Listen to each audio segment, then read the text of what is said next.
en parle, ça nous parle. Cité Éducation, une fenêtre ouverte pour la connaissance de soi et de l'autre, pour le bien-être de tous. Cité Éducation, c'est sur la radio Alobé.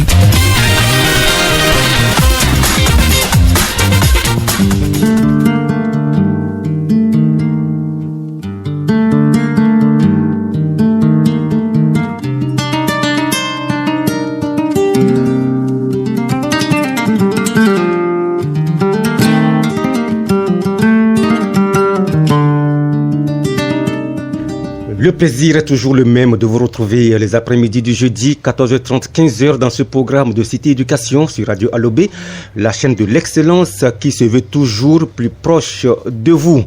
Bonjour mesdames et messieurs fidèles auditeurs de la 100.8 FM. Nous recevons encore sur ce plateau de l'émission Cité Éducation Monsieur Freddy Gata, psychologue, clinicien et psychopathologue avec qui cet après-midi nous traiterons de nouveaux sujets qui assurément nous interpellent tous, du moins ceux qui vivent déjà en couple ou qui s'apprêtent à entrer dans une vie de couple. L'un des mécanismes à mettre en place dans un couple, c'est la communication et surtout apprendre à bien communiquer avec des mots qu'il faut dans une situation bien précise pour se faire comprendre de son partenaire ou sa partenaire et éviter ainsi des a priori et des mauvaises interprétations. Savoir communiquer pour éviter des disputes et des malentendus inutiles. On en parle, ça nous parle. Monsieur Freddy Gata, bonjour. Bonjour JP. Nous vous remercions pour votre disponibilité à apporter à nos auditeurs votre expertise sur les thématiques que nous traitons dans cette émission. Aujourd'hui, nous parlons alors de la communication non violente dans le couple. Oui. Dites-nous, monsieur Freddy, que peut-on entendre par communication non violente dans un couple? D'accord. Merci encore JP. C'est vraiment un honneur pour moi de toujours me retrouver sur votre plateau pour pouvoir parler des phénomènes qui touchent vraiment la vie des gens. Et nous allons rentrer simplement dans une logique pure et simple. La communication dans le couple, c'est la façon dont les individus ont pour habitude de s'exprimer entre eux. Le fait d'échanger, voilà, on peut utiliser plusieurs signaux pour pouvoir s'exprimer. Mais c'est la façon dont on véhicule les messages là qui fait preuve de communication. Maintenant, à la suite, on dit non violente. Ça veut dire que il y a aussi des manières de parler, des manières de s'adresser à autrui qui peuvent blesser autrui. Le partenaire de la partenaire. Voilà. Donc, comment s'exprimer face au partenaire sans toucher à son ego, sans le blesser. C'est pourquoi on parle de communication non violente dans le couple. Voilà, c'est lancé. Alors donc, vous voudrez bien nous dire qu'en fait, dans un couple, communiquer de façon non violente, c'est porter des gants, vous me permettez l'expression, porter des gants pour ne pas choquer l'autre. Oui, on va prendre les gants, effectivement. Mais la chose, c'est quoi? C'est que on peut parler, dire ce qu'on pense sans pour autant frustrer le voisin. Vous voyez? Oui. Il n'est pas mauvais de parler. Oui. Mais c'est le comment. C'est là la question. Parce que nous écoutons, nous entendons le voisin, mais c'est comment le message est véhiculé, c'est ce qui va poser un gros problème. Voilà. Alors, la communication non violente dans le couple, c'est ce dont nous parlons aujourd'hui dans l'émission Cité Éducation. Et pour la bonne cause, nous recevons Monsieur Gata Freddy. Alors, dites-nous, quels sont les principes majeurs de la communication non violente? Est-ce qu'il y a une règle bien précise pour instaurer ce type de communication non violente dans un couple? Disons qu'il y a vraiment des règles à respecter pour la communication non violente. Comme dans la vie d'ailleurs. Voilà. Vous voyez, on a diverses façons d'aborder un cas. Il y a l'aspect émotionnel et l'aspect purement rationnel. J'espère que vous allez nous décortiquer un peu ces deux aspects. Vous voyez, quand on parle d'émotionnel, on se base sur ce que l'on ressent en termes d'émotions, telles que la honte, la peur, la joie, ce genre de trucs. Oui. Lorsqu'on est pris par les émotions, on est facilement emporté. Vous voyez, face à un mot, lorsqu'on aborde ce mot sous l'angle des émotions, rapidement, on oublie le contexte dans lequel on se trouve. Donc, on ne prend pas d'abord de recul pour voir dans quelle dynamique l'autre s'exprime. Oui. Alors, selon vous, vous êtes psychologue, qu'est-ce qui l'emporte plus? C'est l'émotion qui l'emporte ou bien c'est le rationnel qui l'emporte dans les échanges amoureux? Et il faut avoir la mesure, vous voyez?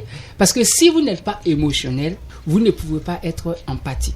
C'est-à-dire? Reconnaître les émotions de l'autre. Oui. Vous voyez? Et si vous n'êtes pas rationnel, vous n'aurez pas le temps de voir tout le contour de la situation. Donc, il faut être dans la juste mesure. D'accord, vous voyez? oui. Donc, il n'y a pas, ce n'est pas une histoire de émotion élevée ou bien rationnel élevé. Alors justement, quand vous parlez de rationnel, peut-être que les auditeurs souhaiteraient bien que vous monnayiez cette expression afin qu'ils puissent mieux comprendre l'émotion, puis ça peut passer, mais c'est quoi être rationnel dans la communication? D'accord. Quand on est dans la rationalisation, oui, on est basé sur le fait. C'est le fait qu'on décrit. Sans état d'âme. Voilà. Je prends juste un exemple. Oui. Deux personnes, le mari et son épouse, le matin, la dame se lève tôt et elle a pour habitude d'ouvrir la fenêtre rapidement. Oh. Mm-hmm. Et cette fois, elle a eu mal poussé le bâton de la fenêtre. Et le monsieur, les rayons du soleil arrive sur son visage, oui. Automatiquement, excusez-moi, ce sont des gros mots, oui. Mais comme on est dans un contexte, nous allons nous comprendre. Tout à fait. Pourquoi tu es idiote comme ça? Ah. Vous voyez? Oui, ça peut arriver. Pourquoi tu es idiote comme ça? Ça veut dire quelque part que le fait que les rayons là aient touché l'individu, ça l'a mis en colère. Donc, en fait, il y a eu un fait extérieur qui a agi fait. sur son... Oui. Donc, le fait est là. Vous voyez, on ne prend pas la peine de... Est-ce que la personne a fait soit exprès ou pas? Est-ce que la personne, en ouvrant, peut-être que la personne a eu quelque chose au doigt et puis automatiquement, là, en retirant, ça a posé ce problème. Mais on n'est pas dans la recherche des causes. Vous voyez? Avec l'idée rationnelle, nous sommes dans la résolution du problème. On n'est pas dans les émotions. Quand les rayons du soleil ont eu à toucher le visage, il emploie ce terme idiote là. Automatiquement, celle qui reçoit ces paroles ne va pas prendre ça d'un bon pied. Ça, c'est clair. Pourquoi tu me traites d'idiote? D'idiote, oui. Au moment où vous allez vous en rendre compte, le fait sera mis de côté. C'est plutôt l'ego maintenant qui vont entrer en conflit. Voilà, qui vont entrer en conflit. Alors que la situation c'est la fenêtre, il faudrait bien faire parce que ça, le soleil là, tape toujours. Vous voyez un peu la résolution. Du coup, le partenaire qui sait très bien que l'autre a émis une plainte qui est raisonnée. Oui. La fenêtre n'a pas été bien utilisée, donc voici ce que ça crée en moi. Vous voyez? Oui. Nous sommes dans la description des faits. Et une fois qu'on a décrit les faits, on peut voir automatiquement les responsabilités. Mais quand on va avec les émotions, les responsabilités ne sont pas connues. Vous voyez? Donc, on est rapidement touché. Donc, l'émotion, l'effet de la colère, on va faire sortir des mots blessants. Vous voyez? Donc, si on aborde un fait et qu'on est sous l'effet de l'émotion, nous pouvons utiliser des paroles qui vont blesser autrui, alors que notre vision principale, c'était de faire quoi? De faire comprendre à autrui que l'action que autrui a eu à poser n'était pas bien ou c'était si. Donc, on est axé sur l'action et voici, à la suite de ça, voici ce que ça crée en moi. Restons dans l'exemple que vous avez cité. Je trouve quand même qu'un peu exagéré, ça peut arriver, que le mari, sur un coup de colère subi, un geste anodin, peut-être par inadvertance de la part de son épouse, et du coup réagit aussi violemment. Est-ce que par hasard, il n'y a pas eu d'antécédents? Vous savez, tout dépend de la situation. L'homme est muable, c'est-à-dire il est changeant. Tout à fait. Vous voyez? Oui. Ce que vous pouvez trouver anodin pour vous peut ne pas l'être pour le voisin. Vous voyez? Donc, on ne sait pas à quel moment autrui peut sortir de sa ligne de conduite. Et pour ce que nous avons, c'est la force de pouvoir contrôler. C'est pourquoi on parle de communication non violente. La chose, c'est quoi? Lorsque nous sommes basés sur la maîtrise de soi et qu'on est orienté solution, on va toujours être axé sur les faits et non sur les émotions auparavant. Vous voyez? On ne vient pas aborder un problème sous les émotions. Les faits sont là, on les décrit. Après avoir décrit les faits, nous pouvons dire, face à ça, voici ce que je ressens. Vous voyez? Quand je dis, voici ce que je ressens, c'est pour mettre ça à la connaissance de l'autre. Mais quand je dis, voici ce que je ressens, je ne te dis pas que tu es idiot ou tu es idiote. Je dis, voici ce que je ressens. Donc, le voisin qui est juste en face de moi prend connaissance de ce que mon action provoque chez l'autre, oui. Vous voyez, du coup, il va réaménager son comportement. Bien sûr. Si vous ne portez pas ce que ça réveille en vous, l'action de l'autre réveille en vous, si vous ne portez pas la connaissance d'autrui, il ne peut pas vous comprendre. Absolument. Majoritairement, dans les couples, quand les gens sont en pleine discussion, on s'entend, mais on ne s'écoute pas. Parce que dans les discussions, l'autre cherche toujours un point sur lequel il va se baser pour pouvoir relancer. Donc, je cherche les failles dans ce que tu vas dire pour t'attaquer. Et l'autre aussi, les failles. Au fur et à mesure, d'un simple point A, on sera amené à faire quoi? À réveiller tous les anciens discours. Et on tourne en rond. Juste un exemple. Les deux sont en train de parler d'un fait de billes.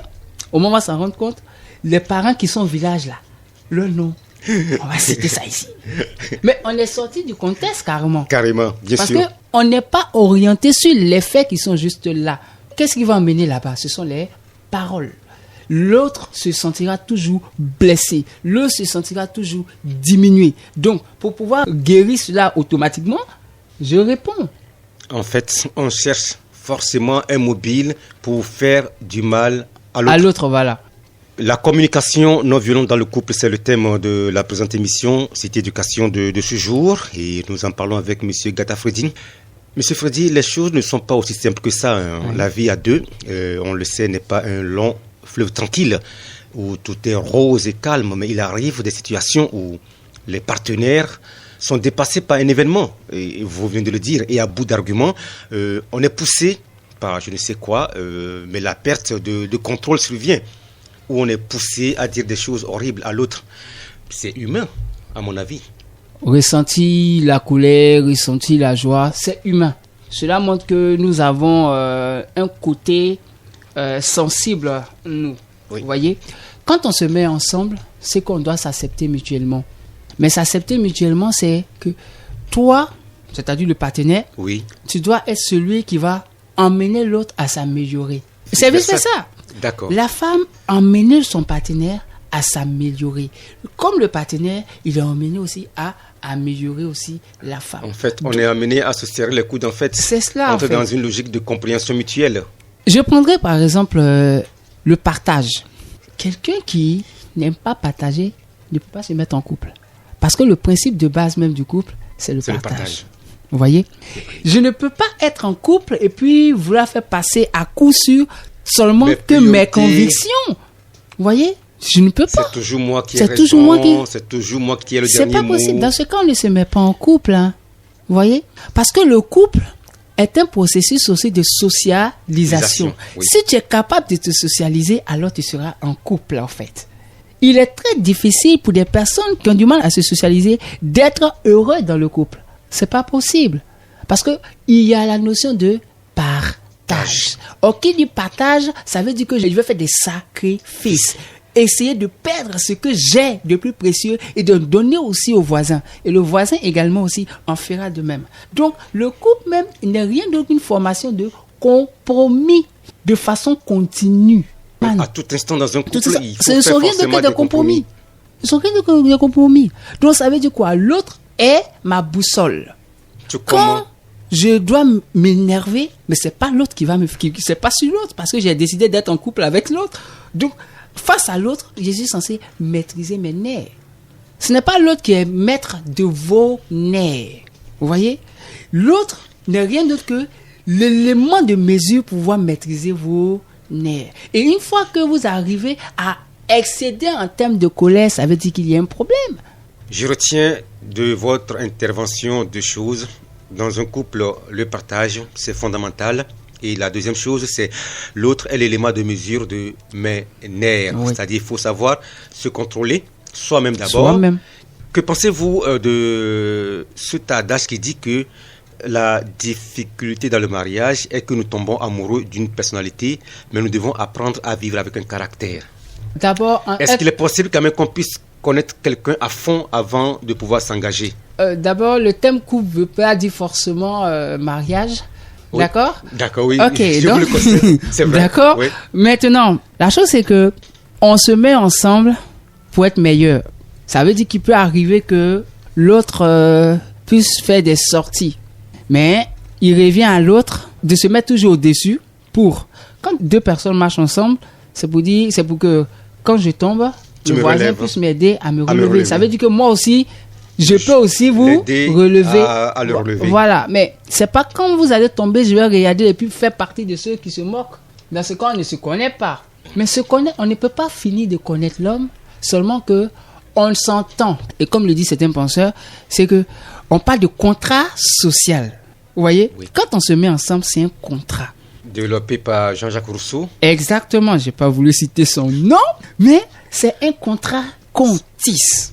Et dans ce contrat-là, et chacun est tenu de remplir sa part de contrat. Si vous n'êtes pas capable de tenir votre part de contrat, vous ne pouvez pas être ensemble.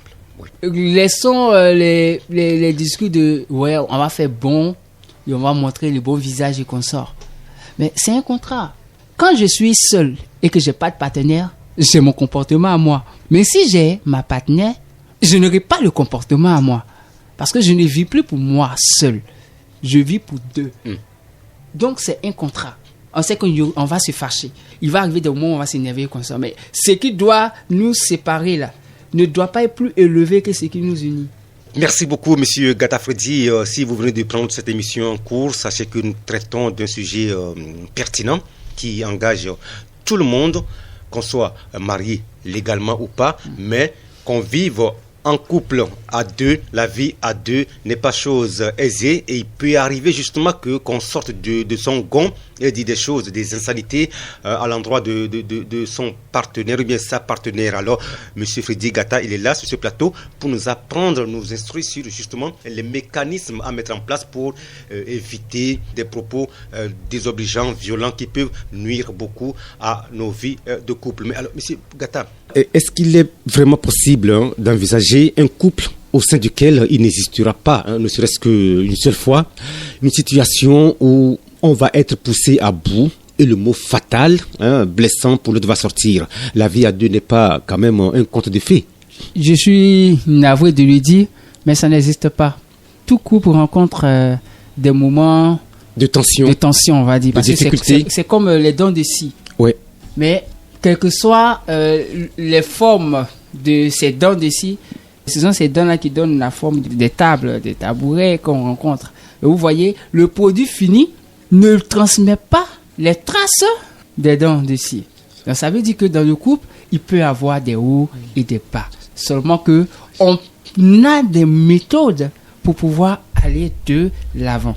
Vous voyez, majoritairement, en psychologie, si on veut aller là-bas, il y a ce qu'on appelle le quotient de maturité affective. À l'école, on parle de quotient intellectuel. Il y a certaines personnes qui parlent de quotient émotionnel. Vous voyez? Mais il y a l'aspect affectif. L'homme évolue à 4 niveaux. Il y a le niveau biologique, il y a le niveau social, le niveau cognitif et le niveau affectif. Un enfant de 1 an a son évolution au niveau biologique de 1 an, parce qu'un enfant de 1 an ne peut pas manger cabato. Non. Parce que son organisme n'est pas encore prêt à cela. Bien sûr. Donc, c'est la même manière aussi qu'au niveau affectif, il y a la nourriture de 1 an et la nourriture de 2 ans. Et au fur et à mesure, et on grandit. Donc là, on peut tenir compte de la fragilité des individus du point de vue affectif. La capacité à pouvoir supporter autrui relève de notre affectivité. Justement, à propos de ce que vous venez de dire là, et pour quelqu'un qui a, permettez-moi l'expression, une déficience au point de vue affectif, est-ce que cette personne peut vivre une vie à deux? Peut-on prétendre aimer lorsqu'on a ce déficit en soi? Oui, on peut prétendre aimer. Quand vous regardez aujourd'hui les violences dans les couples, c'est dû à quoi? Le manque d'affection. La maturité affective. Lorsqu'on n'est pas mature affectivement, c'est tout à fait normal que, au lieu de se mettre au-dessus, on va plutôt entrer dans l'affrontement. Le conflit. Voilà, parce qu'on n'arrive pas à obtempérer, vous voyez, se calmer, la maîtrise de soi. Mais tout ça, c'est l'affectivité. Et ce n'est pas le cognitif qui domine là, intellectuel là. C'est pas ça qui domine là. C'est l'affectivité qui circule dans le couple. La façon dont j'aime, vous voyez, dépend de nos rapports avec notre figure parentale. Vous voyez? Oui. Et si on ne va pas comprendre cette dynamique affective, vous allez voir que le couple aussi va prendre toujours des hauts et des bas. Nous allons permettre à nos auditeurs d'avoir la possibilité de poser des questions, pas en direct, mais ils peuvent aussi laisser leurs préoccupations par SMS ou bien par WhatsApp sur le numéro 01 42 96 61 66. Vous pouvez envoyer donc vos préoccupations par rapport au thème que nous débattons aujourd'hui, la communication non violente dans le couple. Si vous avez des questions à poser, n'hésitez pas à envoyer donc vos préoccupations par SMS ou par WhatsApp au numéro 01 42 96 61 66. Monsieur Freddy Gata se fera le plaisir de répondre à toutes vos préoccupations. Alors, nous allons toujours continuer dans la droite ligne de la thématique. Est-ce que vous pouvez nous révéler les bienfaits de la communication non violente dans un couple? Quand la communication est non violente, c'est clair que ça nous préserve de la violence. Ça, c'est du prime abord. Parce que pour que je sois violent, c'est parce que vis-à-vis de l'information que je reçois, je vois que l'information n'est pas violente. Alors, je ne suis pas violent. C'est quoi le secret? Je peux dire que la façon dont les individus traitent les informations, pour préserver de la violence, il faut toujours avoir du recul face à la situation. On traite l'information qu'on reçoit. Et la façon dont on va traiter va réveiller en nous des émotions. Et si on réveille en nous des émotions négatives, c'est tout à fait normal qu'on aura un comportement négatif. Bien sûr. Vous voyez, la situation, elle est là. Mais la façon dont nous allons réagir dépend de la façon dont nous avons traité l'information. C'est ce qu'on appelle la maîtrise de soi. Maintenant, dans le couple, où le langage est, où on va dire la communication non violente, ça nous met à l'abri de quoi? Des violences conjugales. Et aujourd'hui, c'est ce qui est d'actualité. On parle de violence conjugale. Parce qu'à l'intérieur, il y a la communication violente. Et qui dit communication violente, la réaction sera automatiquement violente. Donc, si il y a une communication non violente, ne soyez pas surpris que la violence aussi ne soit pas de mise dans le couple, en fait. Monsieur Freddy, ce que vous dites là, c'est pas tous les couples qui ont ces informations. Généralement, on s'engage dans une relation sans avoir ces matériaux, ces connaissances que vous nous donnez aujourd'hui dans cette émission. Et alors, comment faire, ou bien où peuvent-ils trouver ces ressources, ces informations afin de stabiliser leur vie de couple? Auquel cas où cette situation se produit, qu'ils évitent ce genre de communication violente qui, malheureusement, peut déstabiliser un foyer. J'aimerais aborder ça, ce que vous dites avec la maxime de Socrate où il dit « connais-toi toi-même ». Vous voyez? Certes, on grandit. Il faut savoir que l'individu adulte n'est rien d'autre que la somme de ses expériences infantiles. Vous voyez? Ce que nous sommes aujourd'hui, c'est le produit de ce qu'on a eu à traverser durant notre enfance. Dans nos familles respectives. Tout. La perception sociale du couple. Parce que le couple a une représentation sociale. Et puis, il y a la représentation individuelle. Mais la représentation individuelle, là, découle d'où? De nos différentes familles, bien sûr. Par exemple, un individu qui a évolué dans un cocon familial où le père était vraiment autoritaire et que la femme, elle se doit d'être toujours soumise, c'est-à-dire bénie, oui. Mais attendez, il va s'identifier soit au père, soit à la mère. Vous voyez? Et nous qui sommes là, étant adultes, là, on procède par identification. C'est que nous sommes aujourd'hui là. On s'est identifié aux images parentales que nous avons idéalisées ou bien nous craignons. Vous voyez un petit peu. Donc, ce n'est rien d'autre que la transposition de tout ça dans notre vie adulte. Bref, l'environnement dans lequel nous avons grandi aura forcément un impact sur notre devenir. Donc, par exemple, pour une jeune fille qui, aujourd'hui, pour elle, être en couple, c'est péjoratif. Mais on va devoir s'interroger d'où ça vient. Parce que déjà, par nature, l'homme est un être sociable. Regardez, je vais vous expliquer un peu. Ceux qui disent, j'ai pas besoin de l'homme pour pouvoir évoluer. Regardons. Même l'organisme, là, au tout début de la formation, on dit quoi? Vous êtes zygote. Oui. L'œuf. Et l'œuf va se décomposer en plusieurs cellules. La division cellulaire. Et ces cellules vont donner quoi? Des tissus. Ces tissus-là vont se mettre ensemble pour donner des appareils et des systèmes. Et puis, en l'association de tout ça là-dedans, ce qu'on appelle l'organisme qui est là.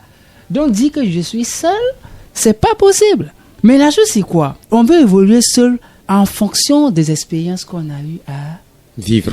Donc, c'est à la suite de plusieurs blessures infantiles que l'individu va voir les couples là comme étant péjoratifs ou encore bénéfiques. Vous voyez? Oui. Donc, ceux qui cherchent, par exemple, il faut essayer de se maîtriser. On parle de la maîtrise de soi, la connaissance de soi, tout ça. Il y a ce qu'on appelle les thérapies de couple.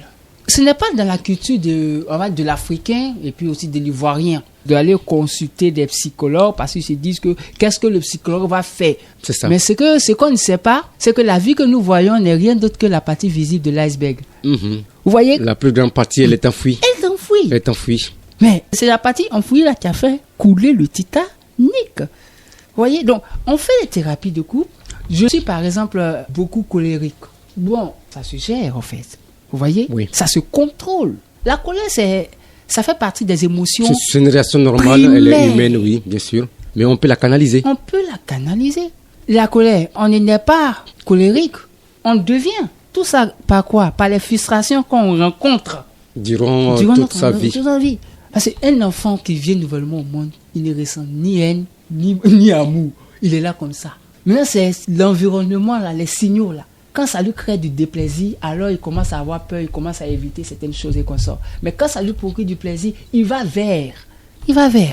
Donc, il faudrait rendre visite un peu aux psychologues qui sont là, parce qu'ils sont responsables de la santé mentale de l'individu. L'équilibre mental.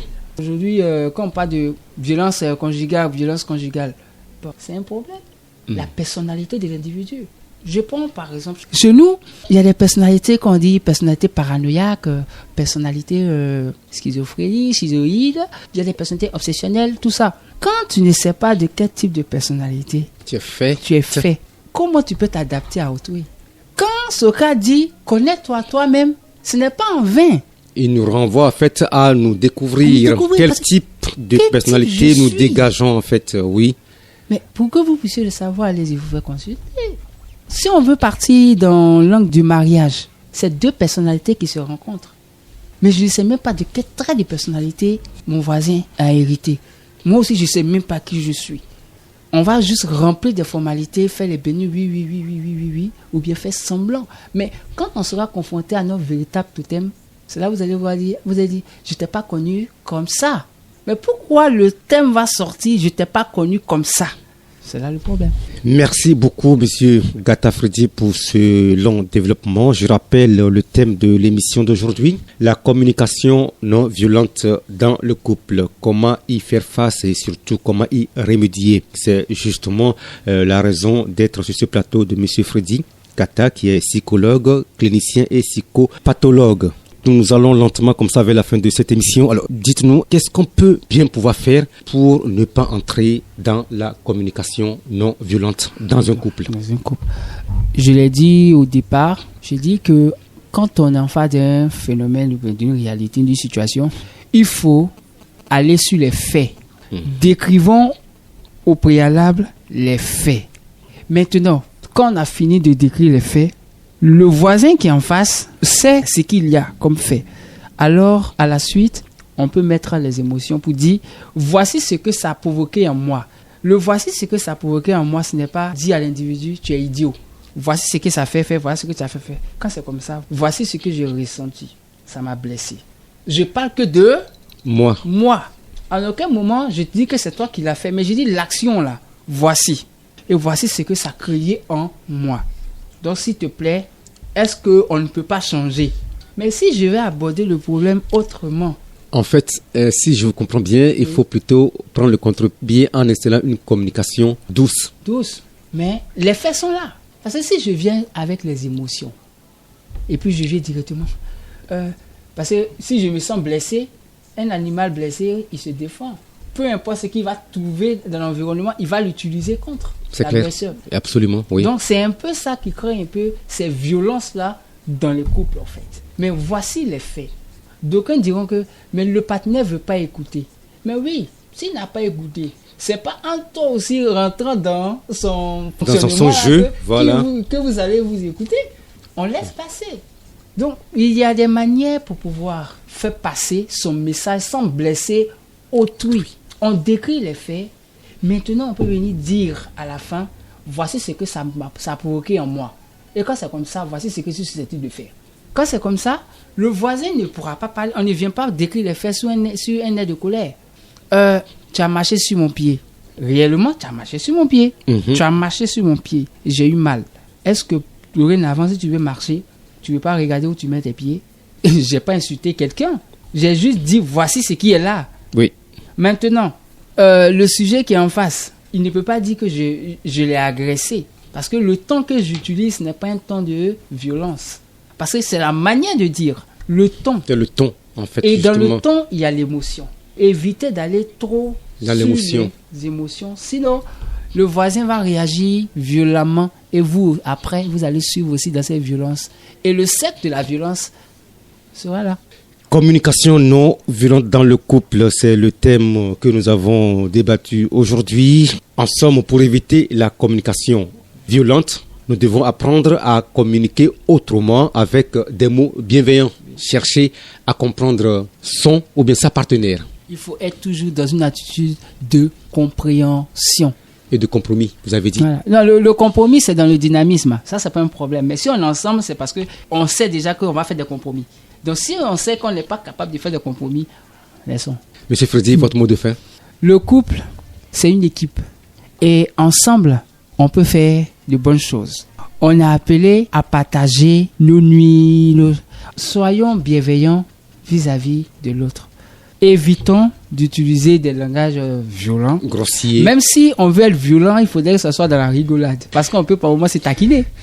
Mesdames et messieurs, nous sommes très heureux que vous soyez en notre compagnie aujourd'hui. Je rappelle le thème que nous avons débattu, la communication non violente dans le couple. Et monsieur Gata Freddy, psychologue clinicien, psychopathologue, est notre personne ressource sur la question. Si d'aventure vous avez des préoccupations, un seul numéro, WhatsApp 01 42 96 61 106 pour vous apporter des éclaircissements. Merci d'avoir été à notre compagnie depuis 14h30.